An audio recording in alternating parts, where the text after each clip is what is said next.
โอ้นึกว่าตำข้าวเบื่อแกงเนาะไม่กินแรงกินกับข้าวโมเมนต์อันนี้เนาะ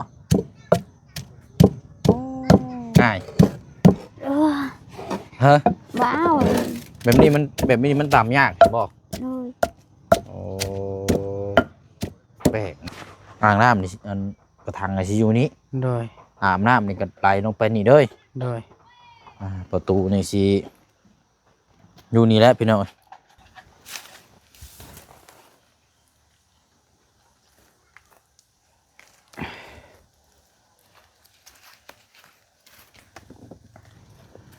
ใช้หนีแล้วฮอใช้มุกแบบนี้แบบนี้อืมปัดมันชุกพอแล้วมันจังอันนั้นเนาะโดย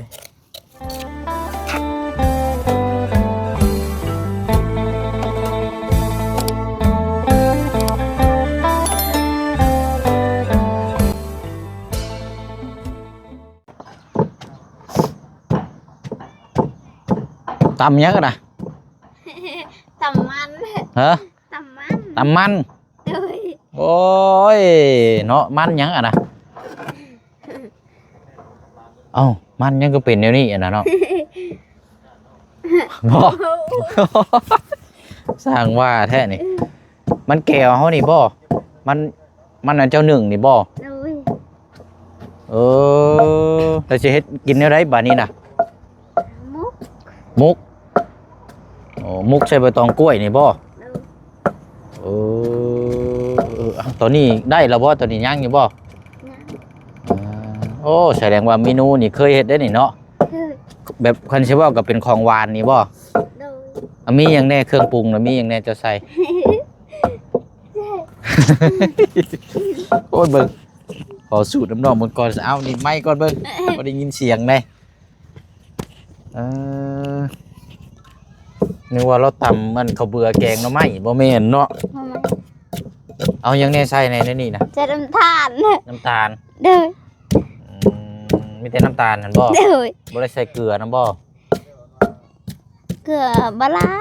เกลือใส่อยู่แม่นบ่ เลย โอ้ใส่ใบตองกล้วยตัดมาแล้วบ่ เนี่ย ยังสิไปเอาใบตองกล้วยอยู่ได้นี่เนาะ เลย โอ้เอาเดี๋ยวบ่เซ็นขอเบิ่งน้ำนี่เด้อ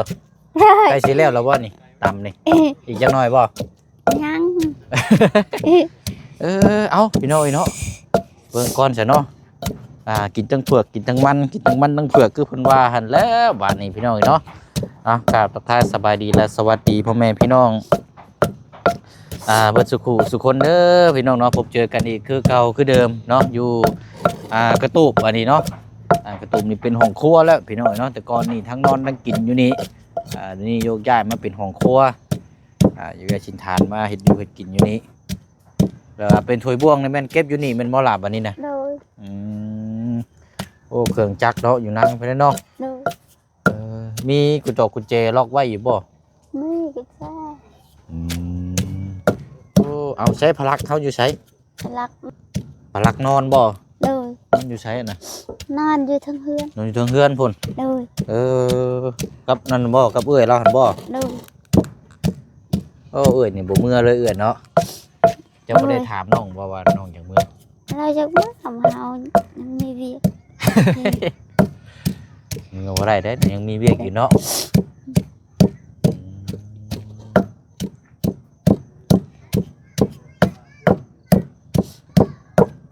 โอ้นึกว่าตำข้าวเบื่อแกงหน่อไม้กินแรง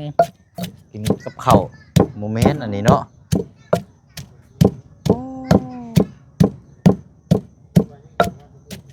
พูดได้อันนี้เนาะบ่ได้ใช้มะพริกแล้วว่าฉันเชื่อว่าก็เฮ็ดของหวานใช่บ่อันนี้ริบบ่หรือว่าสุกแล้วเจ้าตำอันนี้นะ ยังไม่ชุบ เจ้าตำแบบริบบ่โอ้คันว่าเลยเครื่องนี่บดเอาเนาะสิคักได้ดิ ให้เด้อ อันนี้เราตำเอาไปแล้วเพิ่นแล้วก็มุกเอาบาดนี้เนาะแล้วเป็นของหวานนี่ดูก่อนตัวนี้มันสิเป็นแบบมุกตัวนี้นี่คือว่าเอาแบบมุกนี่ต่ำมันจะง่ายฮะว้าวแบบนี้มันต่ำยากบอก เลย โอ้แป ปลกเนาะอันนี้นี่อันนี้โอ้ยตาย อืม โอ้ยตกชับลายได้อันตัวนี้น่ะสุกแล้วนี่เนาะ เลยหากันนึง หากระหนึ่งแล้วตัวนี้เนาะ เลย โอ้หวานเนาะ เลย เนาะแซ่บวางไส้บ่ตัวนี้น่ะ ตัวเล็บบ่ ว้าวเด้อ เอามาไว้นี่ก่อนซะ สิ เนาะ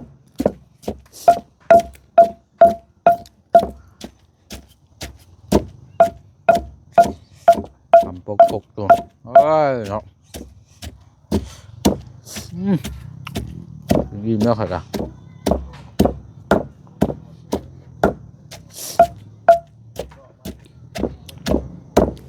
อันนี้เคยเฮ็ดตลอดบ่บ่เนาะ เคยมากิน มึงแดนมาอยู่กับมันเจิงนี่เฮ็ดจักเทื่อแล้ว ตอน ช่างเถื่อน ตอนอยู่เพื่อนในยาเพิ่นก็เฮ็ดคือกันอยู่บ่ บ่ บ่เคยเฮ็ดจักเทื่อบ่ เลย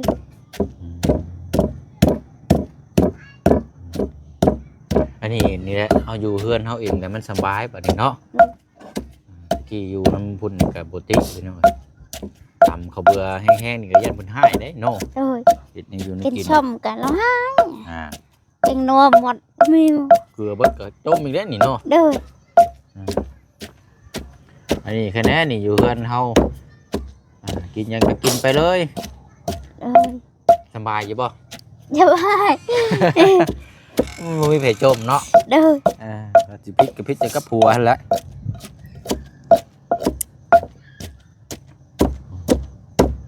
ง่ายเฮ็ดอยู่เฮ็ดกินอยู่ครอบครัวเจ้าของนี่มีหยังก็พากันเฮ็ดกินเอง นี่ โอ้เนาะใส่น้ำกะทิจักหน่อยเนาะอันว่าใส่แต่น้ำตาลนี่บ่นี่กันไปเอาใบตองกล้วยมาห่อเลยบ่บัดนี้ เอาหยังแน่ใส่ ใช่ไม่อันนั้นช่วยกล้วยกว่า ฮะตองกล้วยบ่ ว่า แม่นหยังเนาะคืนในตำมันนี่ก็คืนในนี่จักกินจักบ่เลยชอบเบิ่งนี่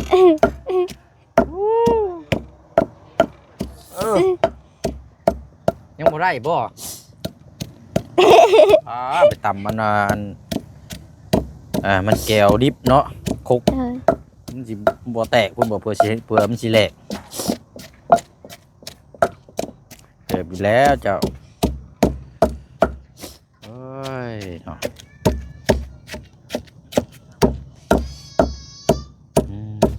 เดี๋ยวเนียนกบเนียนเขียดเนียนอยู่ในกินอันนี้ก็แนวกินคือกันแต่ว่าเป็นของหวานเนาะเอาทำนี่กระมุกย่อยละบานนี่โอ้แหละอันนี้เนาะเอาว่ากันพี่น้องไปเบิ่งน้ำกันอีกก่อนเอาเดี๋ยวให้ทั้งน้องเพิ่นตำก่อนเนาะเดี๋ยวมาเบิ่งทางหน้าเวียกงานก่อนบัดนี้เด้อ เลย ใช้อันเอาไม้มาให้อายหน่อยโอเคเดี๋ยวมาเบิ่งกันอีกเทื่อนึงเอาตัดภาพมุมกล้องมาพี่น้องเนาะก็นี่แหละเนาะทางสร้างเขาจะได้ก่อขึ้นไปแล้วประมาณก้อนนึงน้องมืออาจจะใส่เด็กแล้วก็เด็กข้านไปเนาะประมาณก้อนเนาะบวกแล้วก็โอ้เฮาเรียบร้อยเนาะอันนี้ทั้งพี่น้องเขาถามมาหลายคนอยู่พี่น้องเนาะอันนี้ทั้งเพิ่นมีท่อตัวนี้อยู่อันนี้ท่อผาปิดอันนี้พี่น้องแต่ว่าผาเฮาบ่มีครับนี่ท่อเจาะอากาศเนาะที่พี่น้องว่ายามมันแก๊สยามมันระเบิดมีอยู่เดี๋ยวคอยเจาะแล้วเนาะ เลย เห็ดแท้เห็ดว่าเนาะเอาอยู่รีไม่แห้งสบายดีเนาะ เลย พูดดีๆนี่พี่น้อยเนาะเมียน่ะก็ตำเข่าเบื่อต่ำอยู่ทั้งนี้ก็ซอยกันแต่ว่ามันก็ดีเนาะเราอยู่ครอบครัวเฮาเนาะอยู่กับครอบครัวนี่อื่นๆนี่ก็คือว่าหั่นแหละเนาะพอดีแล้วตอนนี้โพพอดีประมาณชั้นนี้แหละได้ดอกเดี๋ยวจังหาบัตรทอบัตรช่างเพิ่นอันว่าทอแล้วก็จังเอาปูนจิกบัดนี่จิกผาเลยเนาะบัดโอ้เนาะ เมื่อจะหึงแล้วบ่สร้างเขา เมื่อเฮิงแล้ว อืมแข็งคักแล้วบ่ บทตัวนี้หากระทอกมา ถอกไม้ตัวนั้นเนาะ โดย ประตูนี่เฮาสิใช้ทางใดนี่เนาะมื้อนี่เพิ่นใช้เด็กเด้นี่เนาะ โดย เจ้าจับนี่อ่านแล้วกันมันโอเคไปมายืนบนนี้ก่อนพี่น้องสิประมาณนี้อันนี้นะจะอยู่แจนี้ โดย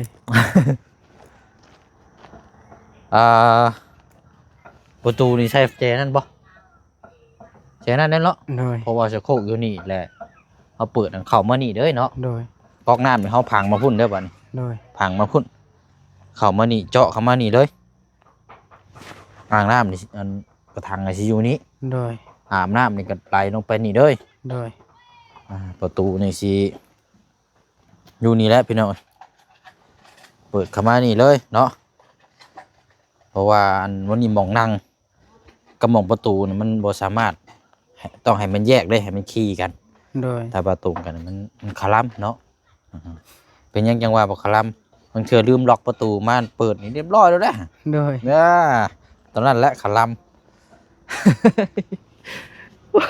เมื่อยแล้วเอาตอนแรกการติดตามเบิ่งนำกันอีกเนาะยาวพี่น้องเอ้ยคือว่านั่นบ่ไปเอาใบตองกล้วยบ่เจ้าเอาได้อีกบ่ โดย ไปเอามาให้เมียเจ้าเนาะ โดย เดี๋ยวห่อเบิ่งน้ำกันไปเดี๋ยวค่อยฮดก็ได้ตัวนี้มันชึมลงไปหรอกอันนี้นะ เอชลาหังอ่ะ เนาะอย่างไปยามากก็หิวเข่าวแล้วนี่พี่น้องเอ้ยเนาะใช้อยู่ใช้ใบตองกล้วยเอาน้องซอนนี่ก็ได้ดอกเนาะ โดย ตายอยู่โปงชูมืออยู่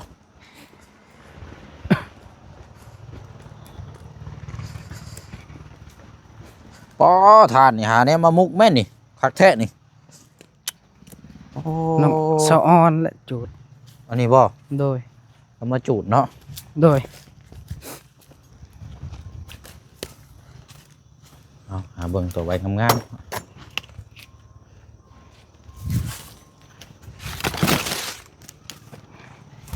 บ่ค่อยงามเนาะกบกล้วยแล้วก็เนาะ โดย หมากกับบ่ปานใดแล้วแบบนี้ตัดเอา พอแล้วฉัน ปลาซิวมุกหน่อไม้เนาะครับ ได้ นี่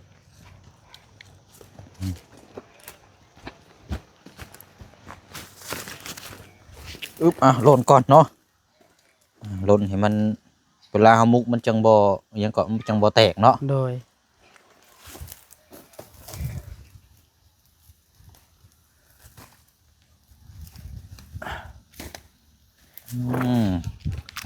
คักแบบนี้พอ4 เดือนได้เลยเด้อนี่ โดย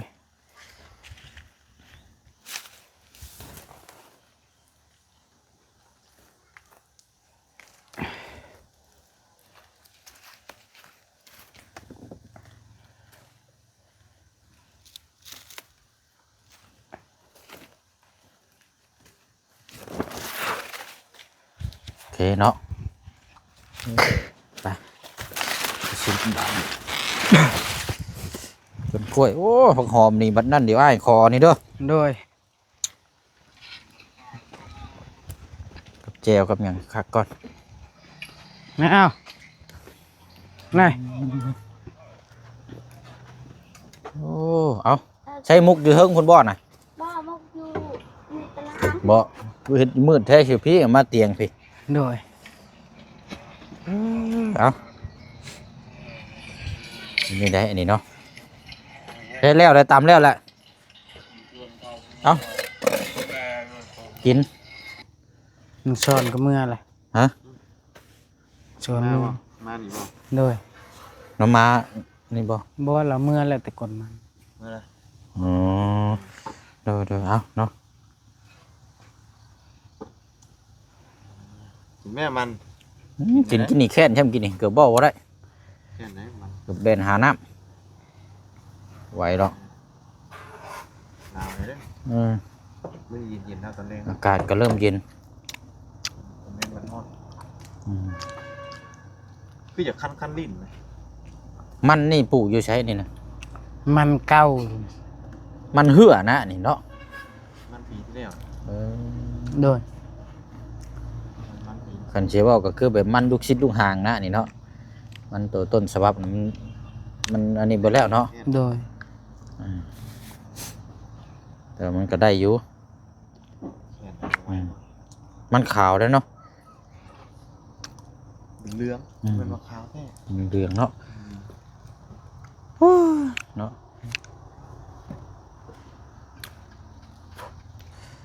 นั่นก็มีแต่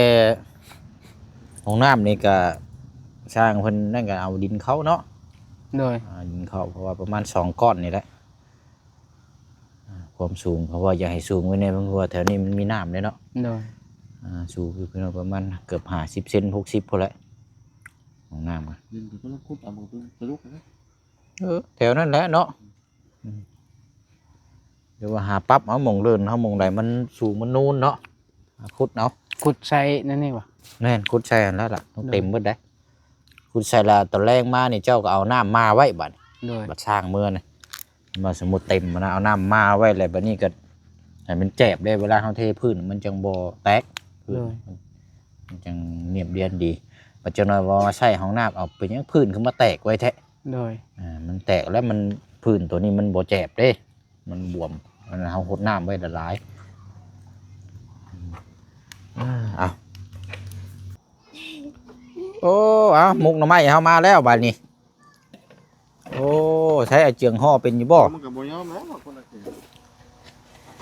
เจ้าน้ำตาล ใช่น่ะรสชาติเป็นยังไงนะชิมเบิ่งแล้วบ่นี่ บ่และมันยังดิบ ใช่นะเปิดชุมไผ่เขาเนาะหอมบ่ โดย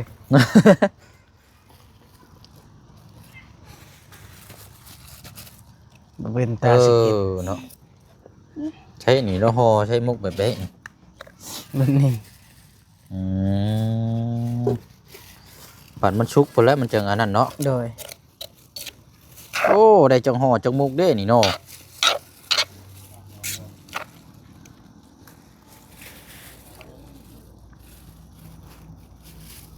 อืม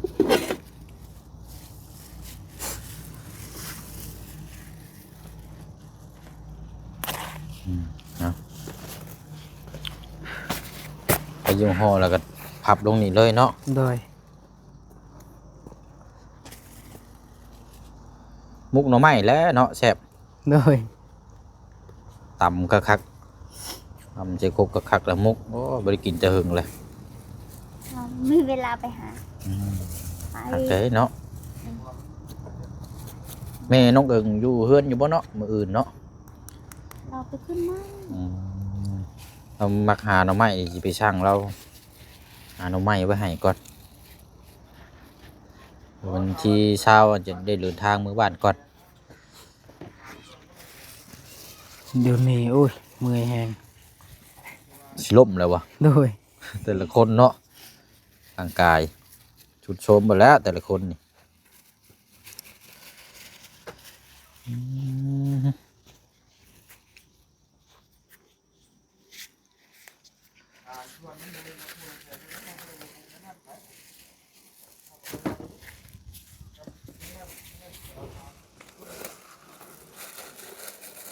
ใช่เลยจังห่อ ประมาณ5ห่อแล้ หาว ห่อ6ห่อเนาะ โดย เอาจุไฟชุมเข้าไปบานนี่จุโอ้ยพอดีแล้วนี่ไฟลุกนี่ชิมเบิ่งเลยบ่นี่เนาะเรามึงจังห่อนี่เด้อ โดย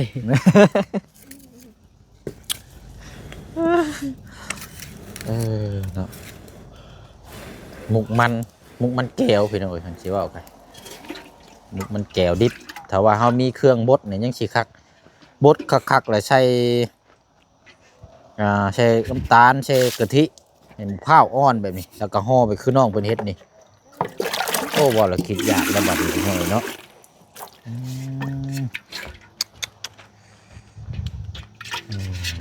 ไปหาซื้อมันดิบแล้วบัดนี้หาซื้อเครื่องมาเมื่อบดแต่ว่าเรื่องนี้นี่ต้องยกให้แม่บ้านพุ่นละทางเฮานี่เฮ็ดบ่เป็นหรอกบ่เคยเฮ็ดพี่น้องเอ้ย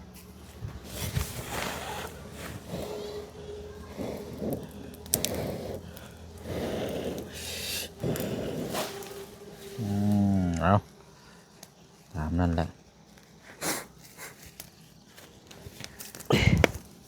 อันมื้ออื่นนี่อันนี้บ่เจือง โด ไป ย เฮ็ดเวียกแต่เช้าอยู่บ่ โดยไปแล้วมื้ออื่นไปขึ้นมันแต่เช้า อยู่ไสน่ะ มันเขาเจ้าว่าสิไปขุดตอนมื้อแลง อืมกลับมาได้ซะคือเก่าบ่ แม่นประมาณเที่ยง ประมาณเที่ยงเนาะ โดย แต่ว่าน้องห้างนี่อยู่บ่ ลงหางก็ไป เอ้าว่าใช่เพราะว่าอื่นบื้นอ้ายสิเอาเครื่องมามีแนวเหมาะให้นำได้บื้นนี่ได้ฉบับ เอาเยอะแล้ว เออ ประมาณเที่ยง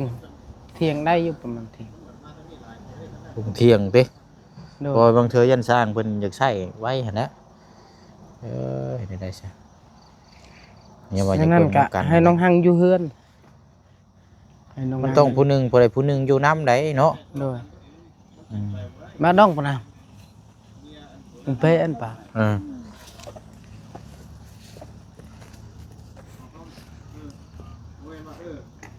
มันก็เนาะเป็นเอาคันว่ามาแล้วก็เอาเวียกแต่คนอื่นเนาะ โดย เอาเวียกเอาแต่คนอื่นมานี่ไล่มานี่จักครอบครัวแล้ว อุ้ยลาย ประมาณ40พุ่นละ 40ครอบครัวเฮือน โดย เวียกเจ้าของเด้คนอื่นท่านได้เฮ็ดบ่ เฮ็ดบิ๊กเจ้าของบ่ เป็นเวียกเจ้าของคนอื่นมันยังมาทันได้มาเฮ็ดของเฮาบ่ ยัง เบิ่งพี่น้อยป้าเฮ็ดเวียกงานคนอื่นประมาณ40กว่าครอบครัว โดย แล้วบัดนี้เพื่อสิฮอดรอคิวเนาะ โดย รอคิวเพื่อคนอื่นสิมาซอยเฮานี่เฮาสิบ่ล่มก่อนบ่ คัน เมื่อยก็พักก่อนแต่ว่าพักก็บ่มีแฮงเขาแล้ว เนาะเดี๋ยวว่าเอาแต่เวียกคนอื่นเนาะเอาไปเอามานี่เวียกเจ้าของนี่ฮอดบ่ได้เฮ็ดหยังเลย โดย มีแต่ไปเฮ็ดเวียกคนอื่น ยังบ่ฮอดคิว ประมาณยัง4ล่างพุ่นละ ยังอีกจะคิวเพื่อสิเบิดล่ะบ่นี่ ประมาณ7คิว ยังอยู่มา7คิวแม่นเบิดบ่ โดย เบิดแล้วแม่นจังมาต่อชุมเจ้าอีกบ่ โดย พระเจ้าก็มาซอยชุมเจ้าอีก โดย แต่ว่าบ่ถึงเนาะมันก็พึงได้เนาะ โดย สิแล้วอืม เบิดของค่อยก็ถึกคิวเข้าอีก ต่อคิวเข้าอีกไปเฮาไปส่งแฮงอีก แต่ว่าบ่ถึงมันก็คือว่าได้มันเอาเวียกเฮาซื่อแล้วเฮาอยากเฮาก็เบิ่งเวียกเฮานํเนาะ โดย ก็ว่านะไปแต่เวียกคนอื่นลาเวียกเจ้าของบ่เฮ็ดบัดมันก็บ่คักมันได้เบิ่งเวียกเฮานํพอผลสุดท้ายมาแล้วก็มันก็เป็นเวียกของเฮาเด้เฮาบ่เบิ่งดูแลมันก็ โดย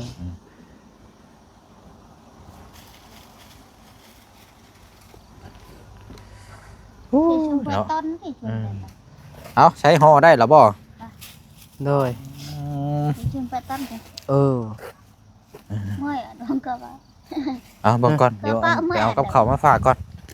ไม่ป้าเตะป้ากับเมือง ก็แต่ยามันยืงมัน ปึ๊บได้ยังใส่กินแรง แหละกันก็ถือว่าเก่ง กับข้าวได้ยังได้ยังกิน จ้าตะวันนี่ ทำบนมันสิ ได้ยังกินแรงบ่มีเอาบ่เป็นหยังเช้านี่แหละซื้อมาฝากอีมอยู่ดอกน้ำกันหลายคนอยู่ดอกเด้อ ใจเด้อ อันน่ะหูหมู โดย ก็มีหอมหมูแดงจื้อคักเด้อฮะ โดยเรา เอาไอ้หอยบกม่วงอะไรกิน